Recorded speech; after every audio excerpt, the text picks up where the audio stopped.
Alright guys, welcome back to the channel. I know it's been a very long time since I've made a video, but I've just been busy working and not making videos. And tonight we're going back to Mokan for the second trip to Mokan of the year. And I'm going to get people on camera here who don't want to be on camera. You guys ready to be on camera? Why are you holding it? What's up guys, welcome back to the channel. We're here at the racetrack at Mokan Raceway. This is going to be my second trip to Mokan for the year. I was wanting to go a whole bunch more this year, but the weather has not cooperated and the car has not cooperated and this, that, and the other. So anyway, here it is, June 25th. And yep, June 25th, and we're back at Mokan for the second trip of the year. Since I was here last, can't really remember what I've done differently. I've changed around a bunch of stuff this year. I think last time I was here I messed up the trans brake. The relay was flaky, so I couldn't launch right. So I got that fixed. I don't know, I fixed a bunch of other little things, so I'm just hoping to come out here and make a few clean passes. And I don't know, if I could get a 9 tonight, that'd be super awesome, but if not, if I can just make some clean passes, that'll be just fine. So we'll see what happens, but anyway, enjoy the video.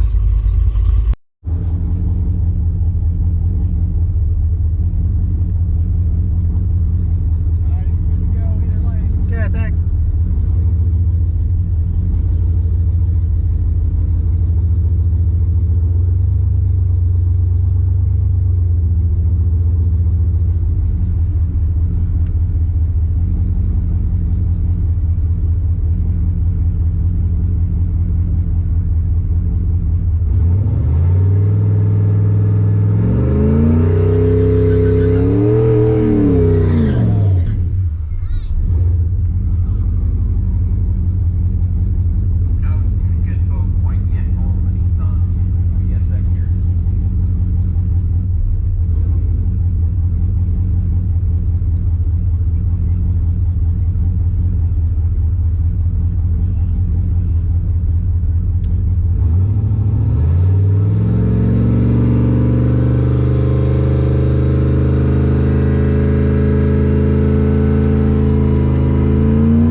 Alright guys, so here's what happened on that pass. It was a super soft pass. It was a good pass for me because nothing weird happened. So that's a win in my book so far for my racing career. But anyway, 1960 foot. I only had, I think, well, I guess I can tell you exactly how much boost I had on the line. Right here, if you look at this graph, boost is the red number right up here. And you can see I don't take off till that goes up. So right before I took off, I had exactly 1.6 pounds of boost. So pretty pathetic, but that's why my 60 foot was so bad, 1.9, but it is what it is. So I made just a clean pass, A to B there, ran an 11.5 at 132, so nothing to write home about, but in my book that was a win because nothing broke and everything kind of worked as it should. Now I just need to figure out how to make more boost on the line and really get this thing to launch harder and then maybe turn up the boost down the track. Down the track I ran essentially about 15 pounds of boost, so right in here you can see I'm at 13.7 through second gear, and then up in third gear it picks up a little more and I get up in the 15 range. So I would say I would average about 15 pounds of boost for most of that pass. I might try to kick that up to 20 as the night goes on, depends on how brave I feel. But I did take a little bit of fuel out right through here, this green line. You can see my AFR was 10.4, so I'm way too rich there. So over here on the fuel map, up in this range, on these two cells right here where it's hanging out, I took out, sorry you couldn't see that, up here I took out 5 on fuel there to try to tune the fuel curve just a touch there. And then what else I did was over here on Mega whatever, Tuner Studio, I took this number here from 3800 RPM to 39, so I'm going to be launching with an extra 100 RPM there. And then this number here was -10, so it's retarding 10 degrees on the two-step to try to make boost, so I took that up to 20. Pretty big jump, but hopefully it helps. It doesn't go too far and do something weird. But so my strategy for the next pass is launch with an extra 100 RPM and an extra 10 degrees of retard, and I will save those into the computer as soon as I'm back in the car and have the cable connected. So anyway, that was this pass, 11.5 at 132. No big deal. Good first pass of the night. There is absolutely nobody here at the track. It is probably the deadest I've ever seen it at Mokan.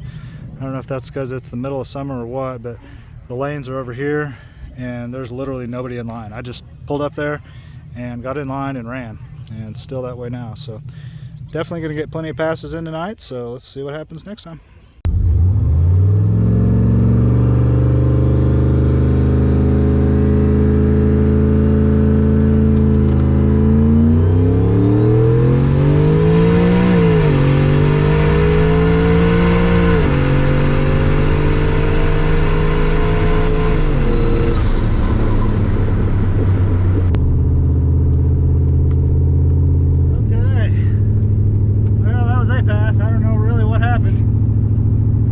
Cut out hard in the top end.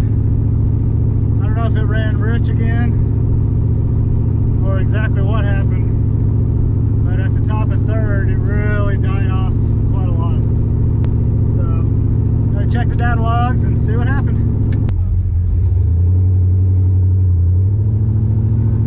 Yeah, we went slower. Not by much, but a little bit. I don't really know why. Okay guys, so this last pass was almost identical to the first pass, really no change. So the changes I made did not help the 60 foot at all. They didn't help anything at all. I did not build any more boost on the line than the first pass. I don't know why, but I still only built about 1.5 pounds. So right before I take off, you can see I've got 1.6 pounds of boost here, so pretty crap. So my timing on the launch thing didn't even work at all. I have no idea why. So also my RPM on the launch, as you can see here, my RPM's up here. I had it set to 3,900, but for whatever reason I'm only building 3,200. So I don't know what's up with that. And then one other thing I thought to check was timing retard after launch over here. My tuner had some timing taken out right after the launch to help tame down the launch from last year when I had a smaller turbo. And so he had this set to pulling about 8 degrees right off the hit and then tapering down, so it was pulling no degrees by 3 seconds into the pass. So I just set all that to 0, so it's not taking any timing out at all. So that should spice up the launch a bunch, one would think. So I'm going to burn that in, and hopefully that change will help. That's not going to help me build any boost at the line though, as far as I know. So I don't know what I got going on with that. Maybe it's just time for a torque converter. Maybe nothing's going to work until I get a good torque converter. And maybe nothing's going to work until I get a smaller turbo. I can do one or the other. But I think it just needs a better converter. It needs a smaller converter from what I hear. So anyway, I took out the timing retard after launch, and we'll go make one more pass. And if it doesn't get any faster or any better, we'll probably be done for the day. Goodbye. Oh yeah, one other thing. I remember when I said it laid over real hard at the top end and I felt like maybe it got really rich. That's exactly what happened. So here's the air-fuel ratio line. And you can see I was cruising along here happily, running 11.5, 11.6, 11.3, 11.5, 11.3, 11.2, etc., etc. Then all of a sudden, boom, drops down to 9.3s. And that's where I felt the car really nosedive on horsepower. So all I got to do is scroll back to where it started nosediving and then look up here where the oval is. You can see the oval kind of move around a little bit. So you can see as I accelerate through the nosedive area, you can see the oval move from where I tuned it last time to where I haven't tuned it ever. So over here the numbers are big, and over here, over here the numbers are small. That's because over here it's tuned good, and over here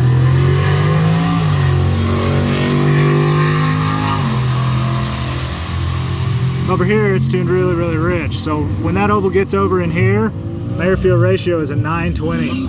And this car will not run with 920 AFRs. I've found that out. So anywhere that oval passes through, if the air-fuel ratio is too rich, you just make a smaller number over there. So I'm going to go make those changes and go make another pass.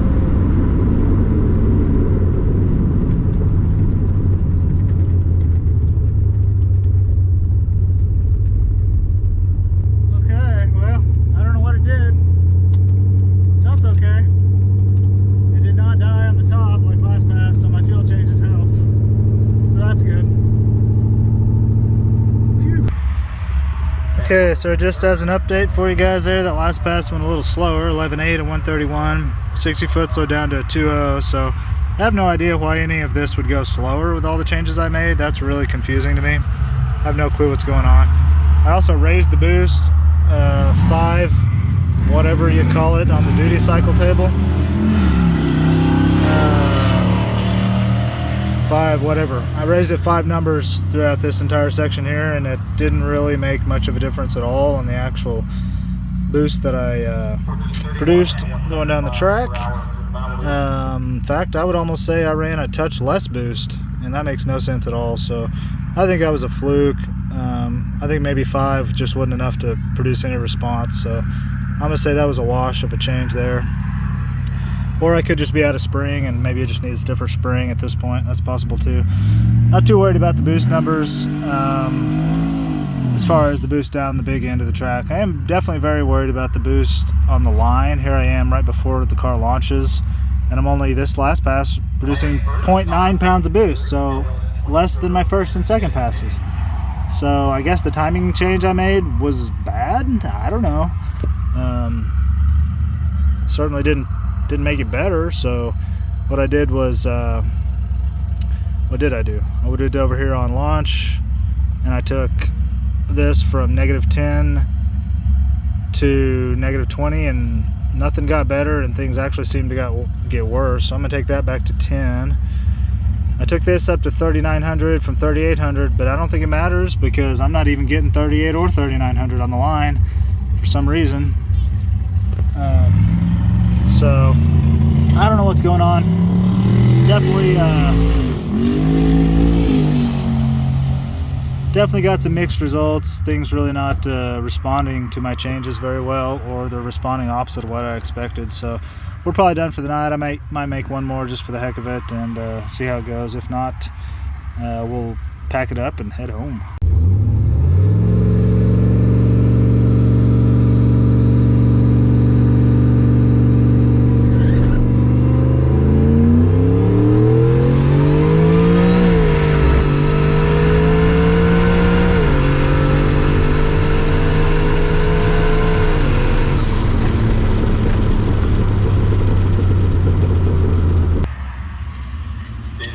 Okay, so the last pass was the slowest of the night at 12.2, 131. My miles per hour was close to the same all night long.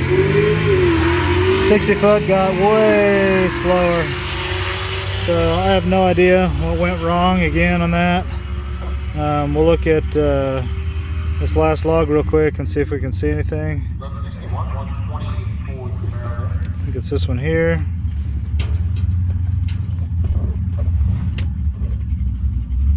Okay, see if anything weird happened or what. We already know something weird happened because it went slower.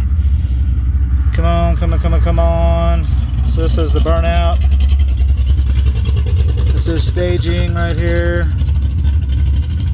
This is waiting for the bulbs. Okay, second bulb's lit. I go 100% TPS right here. And I'm trying to build boost. Do I build any? I built some, didn't I? Have I taken off yet? Yeah. Let's go back to 0 VSS right before I launch. And right there I've got 1.3 pounds of boost. So I built a little bit of boost that time. So I don't know what that really tells me. I definitely retarded timing a bunch. You can see the spark advance line right here. I set it up so that it used to be at 30, and then I forced it to go down 15 degrees. And so that pulled it down to an average of about 18 or 17. And I seem to have built a little more boost that time as a result of that change. So that might have been a win.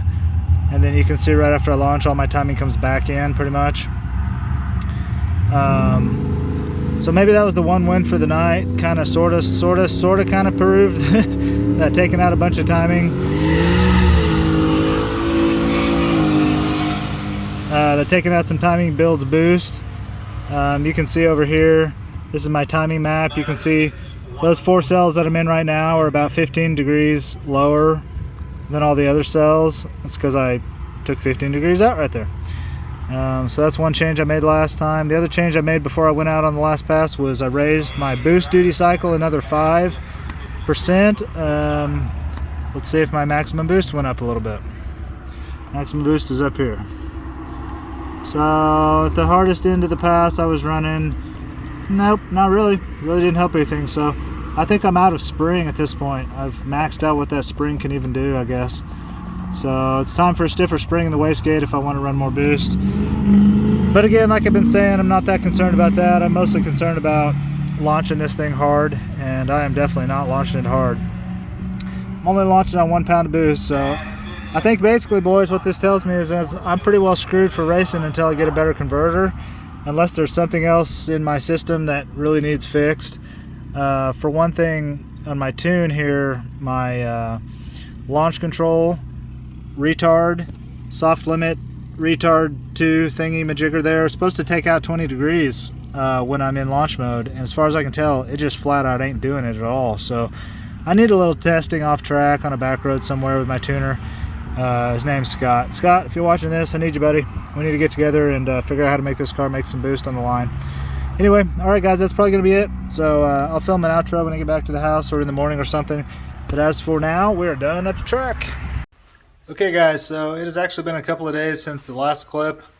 We raced on Friday night, and that's where all the clips are from, and it's Monday. So I worked a bunch all weekend, had a crazy busy weekend, and I'm just now getting back to kind of filming the outro clip for this. Pretty much had a kind of terrible night at the racetrack, as you saw. Didn't go very fast at all, but on the other hand, I kind of had a good night in a way. If you think about it, the car did really, really well in the sense that nothing broke, and I'm used to things breaking at the track. Nothing popped off or blew off or split or cracked or any one of the many ways that something can go wrong in a car. None of that happened that night. So in that sense, it was a really successful night at the track, and I really needed that because I need to be able to go to the track and make a bunch of A to B passes and nothing go wrong in order to make any progress on a car. Obviously, that's kind of a basic foundational sort of requirement, but I haven't even had that yet on this car until now. So I'm kind of stoked about that, to be honest with you. But unfortunately, we didn't go fast at all. We went slower as the night went on, so it was kind of a sucky night as far as that's concerned. But all in all, I went home okay with things and not too bummed out or anything. So yeah, we just went home, packed it up, and parked the car here and haven't touched it since. I did spend a lot of time going over the data logs and looking at the numbers and see if anything stood out, see if anything looked like it was wrong, and it didn't. Everything looked good. AFRs were good. Intake air temps were really good, so I know the intercooler's working really, really well. Shift points were correct, and shift patterns looked normal, so the trans is healthy and fine. Oh, I did find out that I was shifting into fourth at the top of the track, and that's definitely not okay on a 4L80E to be shifting into fourth under full power. It's highly advised to never do that. They'll blow up. So I had to go back into my trans tuning and figure out what was going on with that and raise the mile per hour for the 3 to 4 shift all the way up to 150 so that it wouldn't shift up. It was up shifting at like 127 for some reason. I don't know why it was set there. I guess I don't remember it being there previously, but that's where it was. So I cranked that sucker up to 150. So we shouldn't have that problem for quite a while. I won't be running 150 in the quarter for some time. And if things go really well, I will be, but probably not for the next couple of times out at least. So I think that was a disaster averted right there. So, but yeah, I just went over the logs and made sure everything looked okay, and everything did. It looked fine. So the car was happy. But obviously it wasn't fast and it wasn't leaving hard, and I wasn't building any boost on the line. So I think it all comes back to the torque converter issue. I'm running a Circle D 3200 RPM super basic torque converter, and it's a 11.9 inch converter, so basically it's a 12-inch converter, which is huge for a car that's trying to go fast and make a lot of horsepower. It's way too big. So I put that converter in back when I was only trying to make 500 horsepower and just leave it at that. But everything progressed a ton since then, and so I just outgrew the converter. And so everybody tells me that that converter is the problem for my combo now with the big turbo. And I agree with that. You know, it makes total sense to me that the converter could be the problem. It's not, well, how should I say? It's too tight, I guess they would say. So the converter is trying to couple up at too low of an RPM. And for the big turbo, the turbo's happiest at like 5,000 and up, and this converter is trying to hook up and sync things up at like 3,000 and something RPM. So Anyway, I won't go into the details of how converters work and all that. I'm sure you guys already know. But anyway, bottom line is I ordered a PTC converter today from Dusty Bradford. So I did a lot of research online and looked around, and pretty much everybody all the way across the internet, you'll see the name Dusty Bradford everywhere. Everybody says just call Dusty and he'll hook you up with a PTC. And so I did that. And he took the time to look over my setup and ask me a bunch of questions, and really did a good job of explaining to me the converter options that he had and why I might want a certain one or might want a single disc versus a triple disc. And he didn't oversell me on anything or try to bump me up or anything. In fact, he kind of undersold me, and he sold me down on the single disc versus the triple disc, which saved like a lot, $450, $500 or so. So appreciated that, shooting me straight on which converter to get. So we ended up with a 10-inch single disc converter. So I've got that on order now. It's not going to be here for a few weeks. He wasn't really sure on time frame. He said it could be as much as 3 to 5 weeks depending on parts supply timing, but sometimes it can get out sooner than that. It just depends. So anyway, going to be a few weeks before I have my new converter here, but I am super stoked to have that, get it in the old 240 and get some higher stall speeds and more response going on. So that is the big news for the last few days. The big development here is I finally pulled the trigger on the PTC converter. So totally stoked to have that. Also, you can see in the background there that there is a new car in the shop. That is my friend Jonathan is actually my oldest daughter's boyfriend, and this is going to be his first car. We found this on Facebook Marketplace last week, and I helped him go down and get it. Just about an hour away from here or less. We found it in a super good deal. It's a 02 Subaru WRX 5-speed turbo, obviously. And it's going to be a fixer-upper for him. It needs some paint work, and I guess the biggest problem, though, is it needs a transmission. Transmission seems to have been abused, and it's all like bound up and locked up or something. So, but the engine runs really good. It sounds really good. AC works, and all the parts are there. It's not been really screwed with or anything. So I think it's going to make for a really good car, and I may do some videos on that. If you want to see that, let me know. But anyway, so that's where we're at on the 240. Thanks for watching the video, guys. I appreciate it. Give me a thumbs up if you like this. Ask me a question down below if you have any questions. Otherwise, I'll be back with more 240 content just as soon as I get some. See you in the next one, guys.